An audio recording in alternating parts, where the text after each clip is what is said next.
You're only in your corn this autumn series. There's been an awful lot of changes. Can you start off just by giving us the injury news, most of which are in the front five?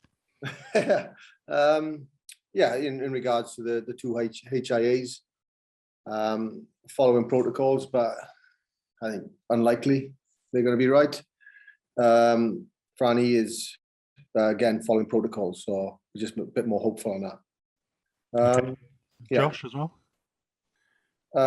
Yeah, just hopefully he's going to be right. Just probably be a last minute, clearance on that, but hopefully he's going to be right. So you've got an awful lot of question marks, which won't be resolved until very shortly before the game, presumably. Yeah, it's the whole campaign's sort of been like that, which you could look at it and go, all right, okay, clearly we were wanted, more people available to us, but again, from my point of view, it's turned out very similar to the last autumn international, where we found out a lot about people and a lot of positives. Ellis Jenkins coming back after 3 years to the day playing South Africa, really added to our strength in that area, where we're probably missing 7 other people to that point, but he's been excellent. Tain Basham has been a massive positive for us. And then you look at Rhys Carey, I think has been very, very positive for us. But and Ryan Elias, they're people who I believe have come through very, very strongly in this area, and it's been really positive for us. You're running very low on tight heads if everything were to go against you. Yeah, and all the way through this, there's been concussion, feet. There's been a lot of stuff there, and that's fine.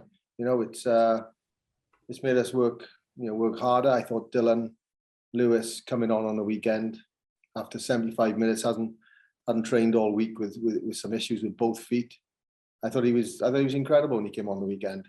For a tight head to go 75 minutes while covering 2 bad feet. I think an incredible job for us. So yeah, it is, but it just makes us go deeper, and try and find solutions, and you find out about people. How do you assess the progress made both as a team and by some of the individuals? The line out stuttered, but has improved. The scrum, maybe because of the personnel changes, has stuttered occasionally all the way through.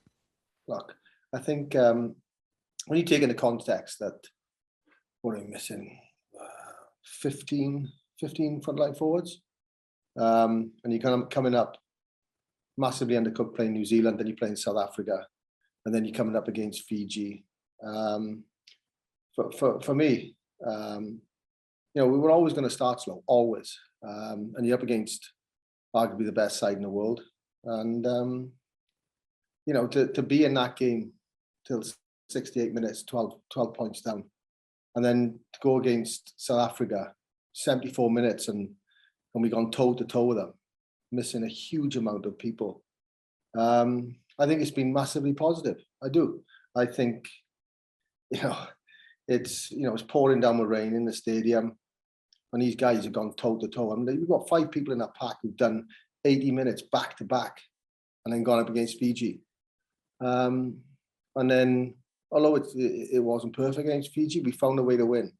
We found an angle to win, and I think it's been incredibly positive. And it's like, and that's reflected. When you I think it's something that we've missed is coming in down Westgate Street and seeing the people, all the way lined up there, going up Mary Street.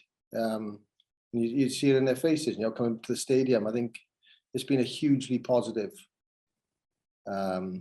campaign, I feel. And yeah. Just to confirm with the tight head, you haven't called anyone else in on that position? You're confident someone's going to come through? Yeah,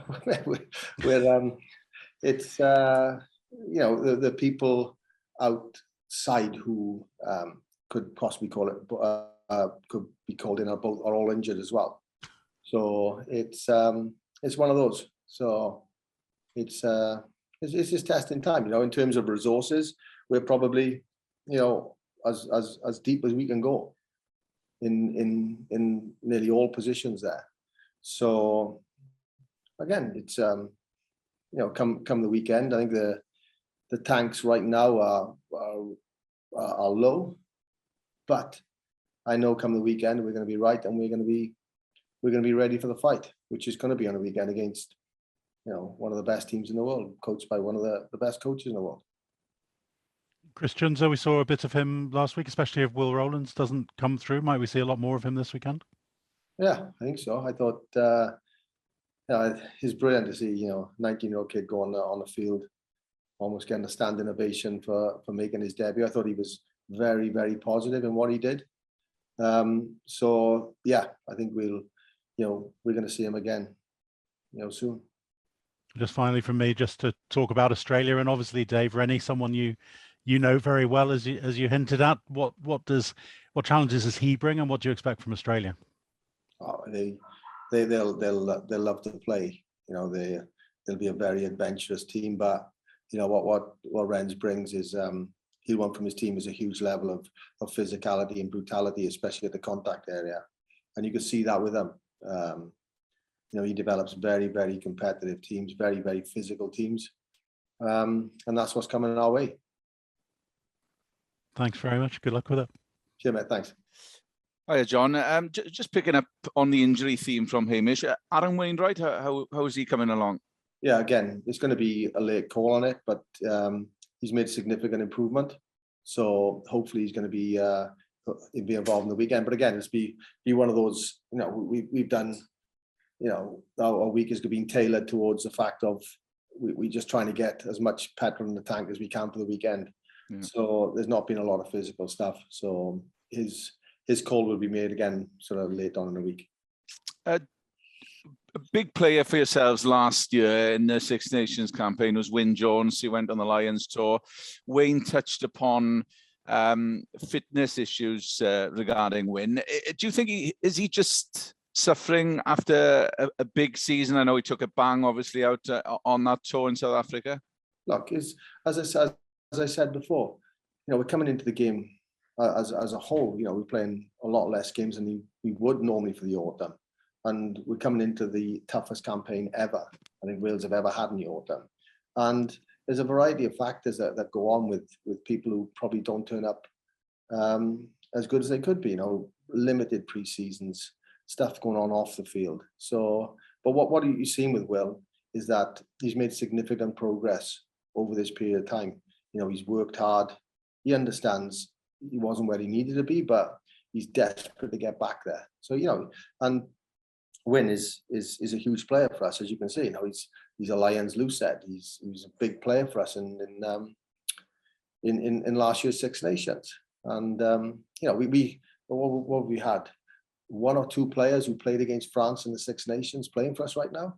So, there's been a lot of onus on people undercooked trying to fight their way to form. And he's certainly a long way down the road where he needs to get to, and he's feeling a lot more confident in himself.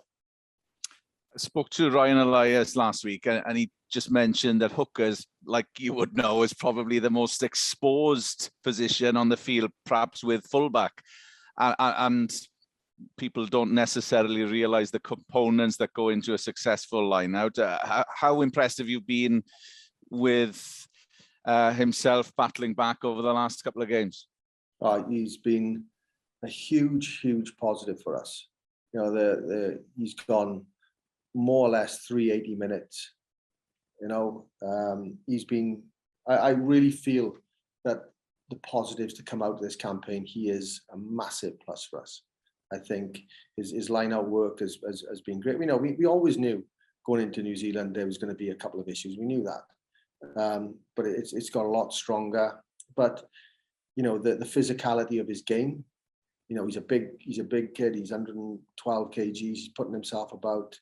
He's leading the forwards, and I think he's been a massive plus for us, and I'm delighted for him because he's needed this sort of break where he can play and get on the front foot and play well, and he's loving it, and he's leading us really well.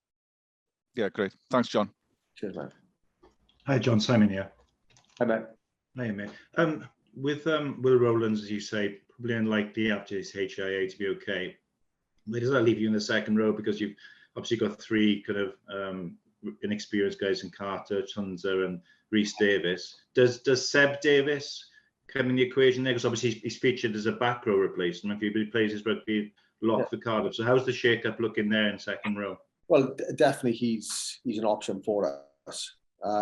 Look, coming into this tournament, with Al's injury, and in the last sort of couple of months, we've lost Corey and we've lost Jake. So it's 250 caps gone there. So it was all about trying to develop, who's going to give us our stock. Really encouraged with Ben Carter, but Seb, we wanted to try him at 6. That we got that sort of, we need to develop a hybrid role, especially going to the World Cup. We need people who can cover both positions. So it's really to try and find out about Seb as a 6, but certainly he's a factor for us at 4. Simply because our resources there are pretty down to bare bones there. On the tight head situation, you're obviously hopeful on Tomas Francis, but if worse comes to worse and him and WillGriff are both unavailable, you say others outside the squad are injured. So someone like Samson Lee is injured, for example. He's injured. Yeah. So that being the case, do you have one of your loose heads who in an emergency like Australia could go to tight head? Yeah, I think we've had Wynn who covered in the last World Cup. He covered tight head. So we'll be in that situation if it comes that way. But again, it is what it is, and I'm sure we'll find a way to fight our way out of it. Just lastly for me, looking at the scrum, which is a big area for yourself, how have you generally seen the genesis of that over the autumn? Because obviously you don't come up against 6 front rowers like South Africa every day, so that was a challenge. But how do you see the progression generally through the autumn? Look, we coming in and we felt that technically we were very high. Technically, we had a lot of work to do. I thought, we got to the point where we needed to. Is the last scrum against Fiji, 5 meters. I know they got one guy down, but technically that's what we want to be, and that's where we want to get to. So it's like you say, it is what it is, and we're fighting our way back in that area. And I feel that we were the same last year's autumn, and it builds us up for the Six Nations, where we managed to be pretty successful in that area. Cheers, John. Good luck at the weekend. Cheers, mate. Thanks. Hi, John. It's Will here. How's it going? Cheers, mate. Good, thanks. Yeah, so just can sort of continue on the theme of kind of being on the last legs with lots of players out and schedule, the Lions recovery. I know you're saying you're going to fight with all you've got, and that would be typical of Wales, but just how frustrating is it that you've had a really stacked autumn of fixtures and you've not been able to put out, firstly, the squad or the performances that you've wanted because of all those factors? Not frustrating at all. I think we're extremely lucky to be playing the top 3 sides in the world, and then Fiji, who pose massive physical challenge. I think it's been brilliant for us. I think it's been brilliant in terms of finding out about people who can add to our depth. And I don't see it being frustrating at all. I think those injuries that we have forced players to play who probably wouldn't have played much. If Alan Wynne has stayed fit all the way through that, then Will Rowlands doesn't get as much time as he has, and Will Rowlands has been outstanding for us. So it's rather than look at the negatives of, right, okay, we're missing all these people, and has it stopped us winning against particularly South Africa, maybe. But I think the bigger picture is telling us that, look, we got a team that can fight toe to toe with all those injuries, and that's a huge positive for us. In the last 2 World Cups, and I know you weren't involved in those, Wales have kind of got to the position where they've got to a quarter and then a semi-final and run out of players pretty much, and had lots of injuries near the end of tournaments. In periods like this, what do you learn about the squad and what you can do and how deep your resources are that will help you for 23 to try and mitigate against that happening again? Well, that's it's by chance that this has happened for us now, in terms of 15 frontline forwards out. It forces you develop. There's no excuses in this sport. There's no excuses when you get to the level of sport that we're playing. We expect when we play at home to go out and win. We do, but it forces you to go deep, to go real deep, and that's the benefit for us. And it's like, you can't look at it as if, oh, whoa, we could have won this. No, what's next? Who's next? Who's going to step up next? And like the players I've talked to is, they're next. Say we are in the same situation, we go to Ireland, maybe we may have more, but at least we've got, depth in what we got. Like say Ellis Jenkins, Tane, wow, been outstanding. Do you think you've got it in yourselves to turn it all around for the Six Nations? You often do that, as Wales have a trickier autumn and then consistently perform in the Six Nations. Is that kind of, well, you hope that's the way it's going to go, but can you feel it building that way too this time? I think it's too early. Like, there's a team here who are battered and bruised. It's like I say, off the back of one of the most, I think the most challenging autumn that they've ever had. So they're battered. We're not thinking of Ireland away right now. We're just thinking about how do we get, the tank off empty to put up a show against Australia and go and win that game. That's all we're thinking about right now. And the shakedown after this tournament will be, we'll start looking then. Hi, John, it's Alex here. Just one question from me. With all the players out, as you've alluded to, is John Davis ready to come back in as captain? Because clearly the experience he brings is massive, or do you kind of continue with Elias and give him a bit of a run? I think that'll come down to the selection. If John's in the team, then he'll probably captain the team. If John's not in the team, then and Elias is, then he'll captain the team. So it'll just come down to selection and now how Steve and Wayne want to go with the back line there. Like I say, if he's in the team, then there's a high probability he would captain it.